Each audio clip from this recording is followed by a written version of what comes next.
যোৰাবাটৰ পৰা খানাপাৰালৈ ৰঙামাটিৰ সিন্ডিকেটৰ নায়ক কোন? খানাপাৰাৰ পৰা 6 মাইললৈ সিন্ডিকেটৰ গুৰিবঠা কোনে ধৰিছে?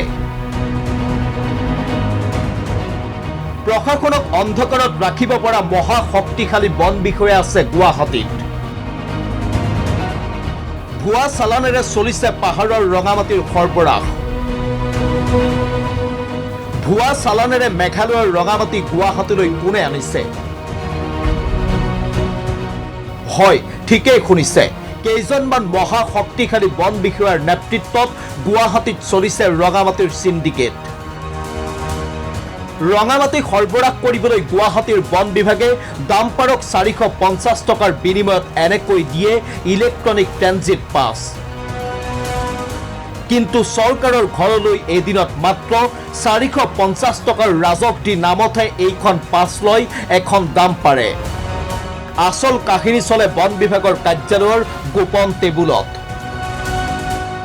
এখন চালানেৰে এদিনত অবৈধভাৱে 10-12 বাৰ ৰঙামাটি সৰবৰাহ কৰাৰ অনুমতি দিয়ে গুৱাহাটীৰ বন বিভাগে। ইয়াৰ বিনিময়ত প্ৰতিখন ডাম্পাৰে বন বিভাগক দিব লাগে 2000কৈ টকা। 2000 টকা দিলে এখন ডাম্পাৰে যিমান ইচ্ছা সিমান ৰঙামাটি সৰবৰাহ কৰিব পাৰে এটা দিনত। এতিয়া শুনক এই চালানখনৰ কাহিনী। চালানখন ইছ্যু কৰিছে গুৱাহাটীৰ বন বিভাগে। চালানখনত চহী কৰিছে ৰহাং উপাধিৰ এজন ব্যক্তিয়ে।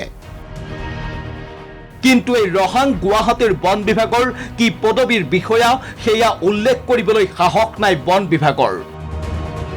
আমাৰ হাতত থকা খবৰ অনুসৰি এই ৰহাং কোনো বন বিষয়া নহয়। অভিযোগ অনুসৰি মহলদাৰ ৰহাঙক ভুৱা চালান দিয়াৰ অনুমতি গোপনে প্ৰদান কৰিছে গুৱাহাটীৰ বন বিভাগে।